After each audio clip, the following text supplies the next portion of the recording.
La semaine dernière au Panthéon avait lieu un moment hors du temps. Dans 45 minutes exactement, le coffre se mettra en sécurité et ne pourra plus être ouvert sans détériorer la flamme.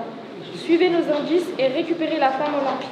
9 jeunes du service jeunesse et club ado ont préparé avec le partenaire Cooperia, durant 9 mois, un escape game grandeur nature à l'intérieur d'un des monuments historiques les plus importants de la capitale.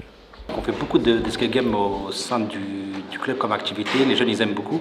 Et donc l'opportunité de fabriquer un escape game, c'est l'étape suivante. On a créé avec les jeunes de Gennevilliers et le Panthéon une enquête au Panthéon pour mettre en avant les valeurs communes entre le Panthéon, ce monument historique, et les Jeux paralympiques, parce qu'il y a une exposition éphémère qui est en place de juin jusqu'à septembre.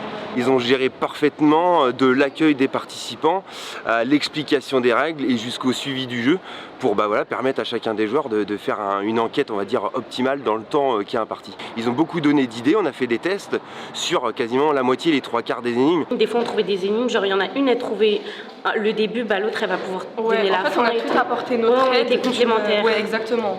Du coup, dans tout le jeu, il y a un peu de tout le monde. Ouais, voilà, c'est ça qui est bien. Bravo, Faut les laisser le plus gérer.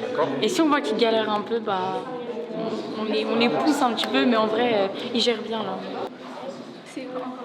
Je suis hyper contente de voir leur travail aboutir. Là, je les vois en scène, à l'aise. Pourtant, ils étaient stressés au début.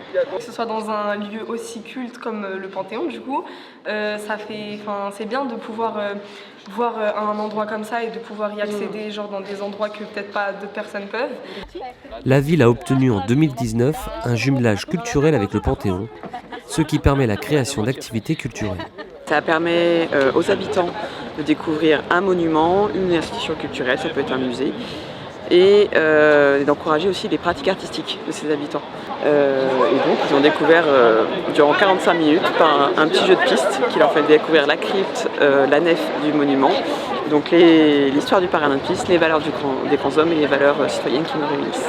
On est là, peut-être on s'est réveillé tôt et on est samedi, mais au moins on passe des bons moments et en plus ça crée des souvenirs. Ouais, ça crée des souvenirs. Et par exemple, j'ai appris plein de choses sur les Paralympiques que je savais pas. Du coup, en fait, ça sert quand même.